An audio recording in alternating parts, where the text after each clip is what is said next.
Will we ever really have a democracy when firstly, so few people actually go out and vote, and secondly, when the wishes of those who do vote can be so easily ignored, as was the case with the Iraq War? I think you're right that it's a problem that so few people vote. We saw that turnout went up slightly at the last election. Obviously, that's a very good thing. Certainly what we've found, having researched both elections in the UK and obviously around the world, is that people take part in elections when they feel that they can change something, when they feel that it matters and that their voice will be heard.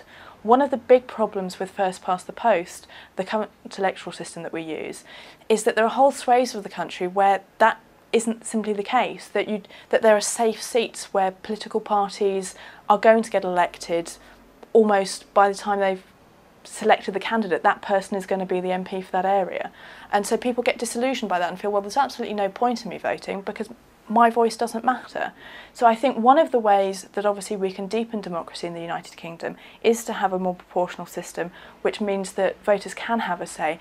Unlocked democracy has always called for an electoral system where voters can choose between both political parties and between individual candidates. So it's not just who the party presents you with, but you really get a choice in who your MP is. So that's one way that we feel that democracy can be improved in the United Kingdom. But it's also beyond that. You're right that lots of people marched and that there was a feeling that nobody listened. There are lots of things that can be done to improve that, to actually make sure that we have a say in politics, not just at elections, which, let's face it, can be once every 5 years, but can be involved in more decision making more regularly. So, for example, in Scotland there's a petitions committee where you can petition the Scottish Parliament on issues that are within its competencies and that it can change.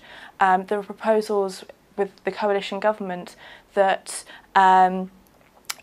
for a petitioning kind of system for the UK Parliament as well, and also that the petition that gets the most signatures can actually lead to the tabling of a bill in Parliament. So there are ways, and kind of what's known as direct democracy, which tools like petitioning and initiatives and referendums, there are things that can be done to involve people more regularly in decision making and in politics.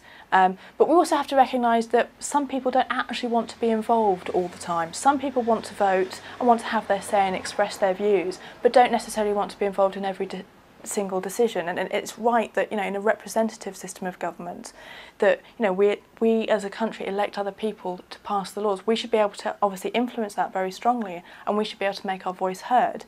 But it's about getting the balance right. And I think certainly the balance isn't right at the moment in the United Kingdom. Power is too centralised and people feel that they don't have a say about it.